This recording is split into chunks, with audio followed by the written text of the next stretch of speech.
మీకు చెప్పబోయే ఈ కథ నిజంగా జరిగిందని చెప్పబడుతున్న ఒక సంఘటన. ఇక విషయానికి వస్తే 2005వ సంవత్సరం అమెరికాలోని న్యూయార్క్ సిటీలో ఒక ఇంట్లో ఒక కుటుంబం నివసిస్తూ ఉండేది. ఆ ఇల్లు నగరానికి చాలా దూరంగా ఉండేది. ఆ కుటుంబంలో 3 వ్యక్తులు మాత్రమే ఉండేవారు. మేరీ, జస్టిన్, ఇంకా వాళ్ళిద్దరికి పుట్టినటువంటి కొడుకు జాన్సన్. మేరీ జస్టిన్లది ప్రేమ వివాహం. జస్టిన్ న్యూయార్క్ సిటీకి చెందినటువంటి ఒక సాఫ్ట్వేర్ కంపెనీలో పనిచేస్తూ ఉండేవాడు. మేరీ కూడా చదువుకున్న అమ్మాయి. కానీ పెళ్లి తర్వాత కొడుకు పుట్టాక తనకు పనిచేయడం ఇష్టం లేదని జస్టిన్తో చెప్పి చిన్నవాడైన తన కొడుకును చూసుకుంటూ ఇంట్లోనే ఉండేది.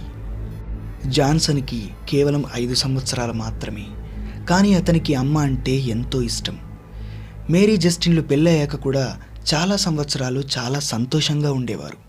కానీ కొన్ని రోజుల తర్వాత జస్టిన్కి తాను పనిచేసే కంపెనీలో ప్రమోషన్తో పాటు పని ఒత్తిడి కూడా చాలా పెరిగింది. అందువల్ల తను కూడా ఇంటికి చాలా లేటుగా వచ్చేవాడు. కొన్నిసార్లు ఆఫీస్లోనే తెల్లారిపోయేది. కాబట్టి అక్కడే పడుకునేవాడు కూడా. దీంతో జస్టిన్కి మేరీ మరియు జాన్సన్తో గడపడం అస్సలు వీలు పడేది కాదు. అంతేకాకుండా మెల్లిమెల్లిగా జస్టిన్ తన ఆఫీస్లో పనిచేసే హిల్లరీ అనే అమ్మాయితో అక్రమ సంబంధం పెట్టుకున్నాడు. తరచూ ఆమెను కలిసేవాడు కూడా. ఆ పరిచయం హిల్లరీ జస్టిన్లు ప్రేమించుకునేదాకా దారితీసింది. హిల్లరీ ప్రేమలో మునిగినటువంటి జస్టిన్ ఇంటికి చాలాసార్లు లేటుగా వచ్చేవాడు. తన స్నేహితుల ద్వారా ఈ విషయాన్ని తెలుసుకున్నటువంటి మేరీ ఆ విషయంలో జస్టిన్ని చాలా నిలదీసింది. విపరీతంగా ఏడ్చేసింది. చాలా పెద్ద గొడవ కూడా చేసింది. ఇక అప్పటి నుంచి మేరీకి జస్టిన్కి తరచూ గొడవలు జరుగుతూ ఉండేవి.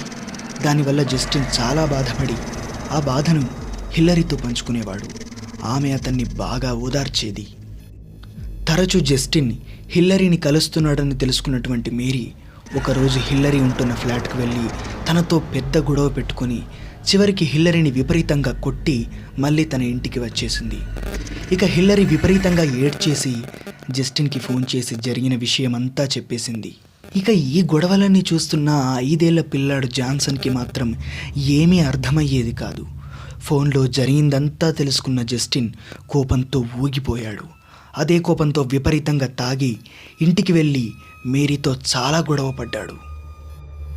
జస్టిన్ అదే తాగిన మైకంలో చివరికి బెడ్రూమ్లో నిద్రపోతున్న తన భార్య మేరీని కత్తితో గొంతు కోసి చంపేశాడు.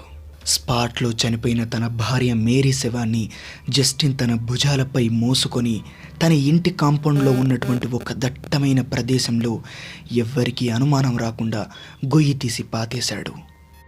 మళ్ళీ ఏమీ ఎరగనట్టుగా వచ్చి పడుకున్నాడు.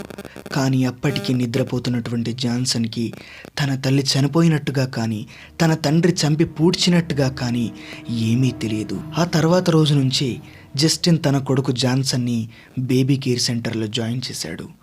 జస్టిన్ కూడా ఎప్పట్లాగే ఆఫీస్కి రోజు వెళ్ళడం, బేబీ కేర్ సెంటర్లో ఉన్న తన కొడుకుని డ్రాప్ చేయడం, పికప్ చేయడం చేసేవాడు. ఇలా జరుగుతున్నప్పటికీ ఒక్కరోజు కూడా జాన్సన్ తన అమ్మ ఎక్కడుంది అని మాత్రం ఎప్పుడు జస్టిన్ని అడగలేదు. ఒక్కసారి గుర్తు కూడా చేయలేదు. జస్టిన్కి కూడా ఈ విషయం చాలా ఆశ్చర్యంగా అనిపించేది. తన కొడుకు వాళ్ళ అమ్మ గురించి ఎందుకు అడగట్లేదు అని. అలా చూసి ఒకరోజు డిన్నర్ చేస్తున్నటువంటి టైంలో జస్టిన్ తన కొడుకు జాన్సన్తో చాలా ప్రేమగా మాట్లాడుతూ, జాన్సన్, నువ్వు ఎందుకు మీ మమ్మీ గురించి అడగట్లేదు? తనని నువ్వెందుకు గుర్తు చేయట్లేదు అని అడిగాడు. జస్టిన్ అడిగిన ప్రశ్నకు అప్పుడు జాన్సన్ చెప్పిన జవాబు విని జస్టిన్ చాలా ఆశ్చర్యానికి, ఒక రకమైన భయానికి లోనయ్యాడు. నిజానికి జాన్సన్ చెప్పినటువంటి ఆన్సర్ ఏమిటంటే, డాడీ, మమ్మీ ఎప్పుడూ నీ భుజాలపైనే ఉంటుందిగా, అయినా ఎప్పుడు నీ భుజాలపైనే ఎందుకుంటుంది డాడీ? నీకు నొప్పిగా అనిపించదా అని అడిగాడు. ఆ సమాధానం విన్న జస్టిన్కి ఒక్కసారిగా పిచ్చెక్కిపోయినంత పనైంది. తనకి ఏ సమాధానం చెప్పాలో తెలియక ఏమీ అర్థం కాలేదు. జస్టిన్ అదే ఆశ్చర్యంతో వెళ్ళి తన బెడ్రూమ్లో నిద్రపోయాడు. మరుసటి రోజు ఉదయం నిద్రలేచాక తన కొడుకును చూసి బాధపడుతూ, నేను చేసిన తప్పికి తన కొడుకు బాధపడుతున్నాడంటూ తన తల్లి కనిపించకపోయేసరికి మానసిక ఒత్తిడికి గురై తన భుజాల మీద కనిపిస్తున్నట్లు ఊహించుకుంటున్నాడు అని జస్టిన్ మనసులో అనుకుంటూ బాధపడ్డాడు. మళ్ళీ జాన్సన్కి తన తల్లి లేని లోటు తీర్చాలన్న ఉద్దేశంతో వెంటనే లేచి వెళ్ళి అదే రోజు సాయంత్రం కల్లా హిల్లరీని ఒప్పించి దగ్గరలో ఉన్న చర్చ్లోకి వెళ్ళి ఆమెను పెళ్లి చేసుకొని తన ఇంటికి తీసుకొని వచ్చాడు జస్టిన్ తన రెండవ భార్య అయిన హిల్లరీని జాన్సన్కి పరిచయం చేసి తనతో చాలా ఫ్రెండ్లీగా ఉండాలని చెప్పేవాడు. ఇక హిల్లరీ వ్యక్తిగతంగా చాలా మంచి అమ్మాయి. జాన్సన్ని తన సొంత కొడుకు కంటే ఎక్కువగా చూసుకునేది. మొదట్లో జాన్సన్ హిల్లరీతో ఎక్కువ ప్రేమగా ఉండలేకపోయినా హిల్లరీ చూపించే స్వచ్ఛమైన ప్రేమకి మంచితనానికి జాన్సన్ మెల్లిమెల్లిగా హిల్లరీ మీద చాలా ప్రేమను పెంచుకొని చాలా సంతోషంగా ఉండేవాడు. కానీ రోజులు గడుస్తున్న కొద్దీ మెల్లిమెల్లిగా ఇంట్లో కొన్ని క్రీపీ ఇన్సిడెంట్స్ జరిగేవి. ఒక్కొక్కసారి నిద్రలో హిల్లరీని గట్టిగా ఎవరో పట్టుకొని గొంతు నెక్కేసినట్టుగా అనిపించేది. ఒక్కసారిగా తను నిద్రలోంచి లేచి కూర్చునేది. ఒక్కొక్కసారి అయితే తను ఇంట్లో ఒంటరిగా ఉన్నప్పుడు నడుస్తున్నప్పుడు తన వెనకాల ఎవరో వస్తున్నట్లు వెంటాడుతున్నట్లు హిల్లరీకి అనిపించేది. హిల్లరీ చిన్నప్పటి నుంచి కొంత ధైర్యవంతురాలు కాబట్టి తనకు జరుగుతున్నటువంటి ఏ ఇన్సిడెంట్ గురించి కూడా జస్టిన్తో చెప్పుకునేది కాదు. కానీ ఒకరోజు మాత్రం హిల్లరీ జీవితంలోనే మర్చిపోలేని ఒక భయంకరమైన సంఘటన జరిగింది. రోజులాగే హిల్లరీ జాన్సన్తో కాసేపు ఆడుకొని తనకు భోజనం తినిపించి తాను కూడా కాస్త తిని అన్ని పనులు ముగించుకొని వాళ్ళ బెడ్రూమ్కి వెళ్ళి పడుకున్నారు. ఆఫీస్లో వర్క్ లోడ్ ఎక్కువగా ఉండడం వల్ల జస్టిన్ ఇంకా ఇంటికి రాలేదు. చాలా రాత్రి అయిపోయింది. హిల్లరీ జాన్సన్లు మెల్లిమెల్లిగా నిద్రలోకి జారుకున్నారు. అప్పుడు సమయం రాత్రి 11 గంటలు అవుతుంది. ఒక్కసారిగా బయట ఉన్న కాలింగ్ బెల్ మోగింది. వెంటనే కాలింగ్ బెల్ సౌండ్కి హిల్లరీకి మెలకువ వచ్చింది. కానీ జాన్సన్ మాత్రం నిద్రలో నుండి లేవలేదు. ఆ కాలింగ్ బెల్ మళ్ళీ మ్రోగింది. ఇక జస్టిన్ ఇంటికి వచ్చేసి ఉంటాడని భావించిన హిల్లరీ తలుపు తీయడానికి లేచి వెళ్ళింది. తను మెట్లు దిగుతున్నటువంటి సమయంలో ఆ కాలింగ్ బెల్ మళ్ళీ మోగింది. అప్పుడు హిల్లరీ, ఏంటి జస్టిన్ ఇది, వస్తున్నానని చెప్తున్నాను కదా, ఎందుకు హింసిస్తున్నావు అని అనుకుంటూ ఆ మెయిన్ డోర్ దగ్గరికి వెళ్ళింది. వెళ్ళి ఆ తలుపు తీసింది. కానీ తలుపు తీసాక ఆ దృశ్యాన్ని చూసి హిల్లరీ ఆశ్చర్యపోయింది. ఎందుకంటే ఆ తలుపు బయట జస్టిన్ కాదు కదా, ఎవ్వరూ లేరు. ఆ ప్రదేశమంతా చాలా చీకటిగా ఉంది, ఏమీ కనిపించట్లేదు. కానీ హిల్లరీ మాత్రం జస్టిన్ జస్టిన్ ఎక్కడున్నావు అని పిలుస్తూనే ఉంది. కానీ అక్కడ ఎవ్వరూ లేరు. జస్టిన్ ఆటలాడకు అని మళ్ళీ హిల్లరీ అరిచింది. కానీ అక్కడంతా నిశ్శబ్దంగా ఉంది. హిల్లరీకి కాస్త అనుమానంతో కూడుకున్నటువంటి భయం మొదలైంది. అప్పుడు హిల్లరీ ఒక్కసారిగా వాళ్ళ ఇంటి కాంపౌండ్లో ఉన్న కార్ పార్కింగ్ షెడ్ వైపు చూసింది. ఎందుకంటే జస్టిన్ రోజు కార్ అక్కడే పార్క్ చేస్తాడు కాబట్టి. కానీ ఆ షెడ్లో జస్టిన్ కార్ లేదు. మెయిన్ గేట్ కూడా మూసే ఉంది. ఇక ఆ దృశ్యాలను చూసిన హిల్లరీ ఇంకా భయంతో వణికిపోయింది. అసలు జస్టిన్ ఇంటికే రాకపోతే మరి 3 సార్లు తన ఇంటి కాలింగ్ బెల్ కొట్టింది ఎవరు అన్న విషయం ఆలోచించి హిల్లరీ ఇంకా భయానికి లోనైంది. ఇంతలో ఆ ప్రదేశంలో ఒక్కసారిగా పెద్ద గాలి వీచింది. ఆ గాలికి ఆ మెయిన్ డోర్ ఒక్కసారిగా మూసుకుపోయింది. అప్పుడు చాలా పెద్ద శబ్దం వచ్చింది. ఆ శబ్దానికి హిల్లరీ చాలా భయపడింది. వెంటనే ఆ డోర్ దగ్గరికి వెళ్ళి డోర్ని ఓపెన్ చేసింది. డోర్ ఓపెన్ అయింది. అప్పుడు విచిత్రంగా అప్పటిదాకా వీచిన గాలి ఆగిపోయింది. ఇదంతా చూసి భయంతో ఆశ్చర్యపోతున్న హిల్లరీ లోపలికి వెళ్ళిపోదామనుకుంది. కానీ వెళ్ళబోయే లోపే ఇంతలో ఆ కాంపౌండ్లోని దట్టమైన ప్రదేశం నుంచి ఎవరో పెద్దగా ఏడుస్తున్నట్టు ఒక శబ్దం వినబడింది. ఆ ఏడుపు చాలా భయంకరంగా, చాలా క్రీపీగా, చాలా బాధగా అనిపించింది. ఒక్కసారిగా ఆ ఏడుపు విన్న హిల్లరీ చాలా ఆశ్చర్యానికి లోనైంది. చాలా అనుమానంగా చూస్తూ ఒక పక్క భయపడుతూనే తనకి ఉన్న ఒక సైకో క్యూరియాసిటీతో ఆ ప్రదేశం వైపు మెల్లగా అడుగులు వేసింది. ఆ ప్రదేశం చాలా భయంకరంగా ఉంది. దగ్గరకు వెళ్తున్న కొద్దీ, అడుగు తీసి అడుగు పడుతున్న కొద్దీ ఆ ఏడుపు శబ్దం ఇంకా బిగ్గరగా వినిపించసాగింది. హిల్లరీ భయపడుతూనే అక్కడి దాకా వెళ్ళింది. ఆ దట్టమైన చెట్ల పక్కన ఎవరో కూర్చుని ఏడుస్తుండటం హిల్లరీ చూసింది. ఆ చీకట్లో సరిగ్గా కనిపించకపోయినా మెల్లిగా ఆ చెట్ల దగ్గరకు వెళ్ళి ఆ వ్యక్తిని ఎవరని వెనక నుంచి చెయ్యి వేయబోయింది. కానీ ఇంతలో ఎవరో వచ్చి తన భుజంపై చెయ్యి వేసినట్టు హిల్లరీకి అనిపించింది. వెంటనే హిల్లరీ గట్టిగా భయంతో అరిచి వెనక్కి తిరిగి చూసింది. కానీ అప్పుడు తన మీద చేయి వేసింది ఆఫీస్ నుంచి ఇంటికి తిరిగి వచ్చినటువంటి తన భర్త జస్టిన్. ఒక్కసారిగా జస్టిన్ని చూసిన హిల్లరీ ఊపిరి పీల్చుకుంది.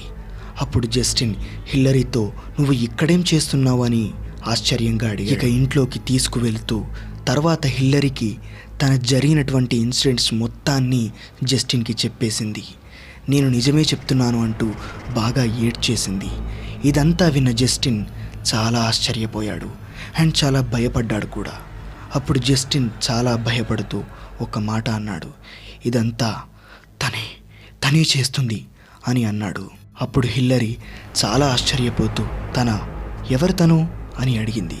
అప్పుడు జస్టిన్ ముందు జరిగిన తన కథ అంతా వివరించాడు. అదంతా విన్న హిల్లరీ చాలా భయపడుతూ అదే సమయంలో చాలా కోపంతో జస్టిన్ కాలర్ పట్టుకొని నన్ను పెళ్లి చేసుకునే ముందు మీ ఆవిడ ఏమైంది అని అడిగితే ఇల్లు విడిచిపెట్టి ఎటో వెళ్ళిపోయింది అని అన్నావు అంటూ అన్యాయంగా ఒక అమ్మాయి ప్రాణాలు తీశావంటూ జస్టిన్ని నిలదీసింది. జస్టిన్ చెంపపైన చాలా గట్టిగా కొట్టింది. ఇంతలో మెయిన్ డోర్ ఒక్కసారిగా తెరుచుకుంది. అప్పుడు వాళ్ళిద్దరికీ ఎవరో అమ్మాయి పాడుతున్నట్టుగా వినిపించింది. వాళ్ళు ఆశ్చర్యంతో ఆ డోర్ వైపు చూస్తున్నారు. ఇంతలో ఒక్కసారిగా భయంకరమైనటువంటి ఒక రూపంతో మేరీ వాళ్ళ ముందుకు వచ్చింది. ఆమె భయంకర రూపాన్ని చూసిన వాళ్ళిద్దరూ విపరీతమైనటువంటి భయంతో వణికిపోతున్నారు. అప్పుడు మేరీ వాళ్ళిద్దరి వైపు చాలా కోపంగా చూస్తూ హిల్లరీతో నీ వల్లనే జస్టిన్ నన్ను చంపాడు, నా కొడుకు జాన్సన్కి నన్ను దూరం చేశాడు, నిన్ను పెళ్లి చేసుకుని నా ఇంటికే తీసుకొచ్చాడు అంటూ కేకలు వేసింది. పిచ్చిగా ఏడ్చేసింది. నన్ను ఇలా చేసిన జస్టిన్ నిన్ను బ్రతకనివ్వను, నిన్ను చంపి ఆ తర్వాత హిల్లరీని కూడా చంపేస్తాను అని మేరీ జస్టిన్ వైపుకు దూకింది. ఇంతలో కింద జరిగే అలజడికి పైన బెడ్రూమ్లో పడుకున్న జాన్సన్ నిద్రలేచాడు.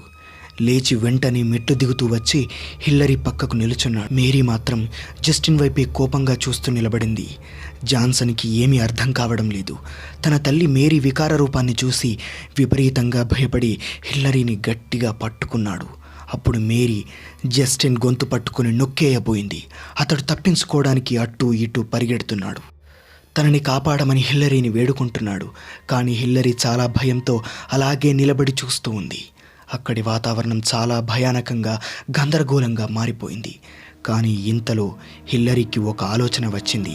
అదేంటంటే హిల్లరీ తను తరచుగా మిథాలజీకి సంబంధించినటువంటి కొన్ని పుస్తకాలు చదివేది. ఆ పుస్తకాల్లో ఉన్నటువంటి పురాణ కథల్లో ఒక కథ హిల్లరీకి గుర్తుకు వచ్చింది.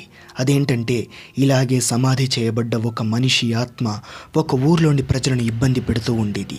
అప్పుడు ఆ ఊళ్ళో ఉన్నటువంటి చర్చ్ ఫాదర్ ఆ ఊరి ప్రజలను పీడిస్తున్న ఆ మనిషి ఆత్మ నుండి వాళ్ళందరినీ కాపాడడానికి ఒక ఉపాయం చెప్పాడు. అదేంటంటే వెంటనే వెళ్ళి ఆ చనిపోయిన మనిషి యొక్క సమాధిని తవ్వి ఆ మనిషి శరీరాన్ని కాల్చివేయాలని, అప్పుడు మీకు ఎటువంటి బాధ ఉండదని చెప్పాడు. ఆ ఫాదర్ చెప్పినట్టే ఆ శవాన్ని కాల్చాక ఆ ఆత్మ ఊరి ప్రజలను పీడించడం, ఇబ్బంది పెట్టడం మానేసింది. ఈ కథను గుర్తుకు చేసుకున్నటువంటి హిల్లరీ వెంటనే ఆ పని చేయాలనుకుంది. కానీ అప్పటికి మేరీ జస్టిన్ని తరుముతూ ఉంది. అతన్ని చంపడానికి ప్రయత్నిస్తూ ఉంది.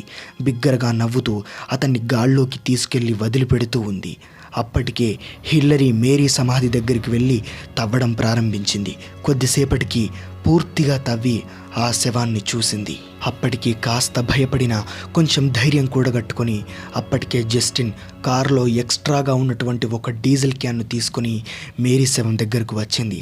ఆ డీజిల్ మొత్తం మేరీ శవంపై పోసింది. కానీ అప్పటికే ఒక భయంకరమైన సంఘటన జరిగింది. ఇంతలో మేరీ జస్టిన్ని అతి కిరాతకంగా భయంకరంగా చంపేసింది. తన గొంతు కొరికి ఆ రక్తం మొత్తం తాగేసింది. ఇక జస్టిన్ శవాన్ని గాల్లోనే అలా తీసుకువస్తూ హిల్లరీ జాన్సన్ ఉన్న వైపు రాబోయింది.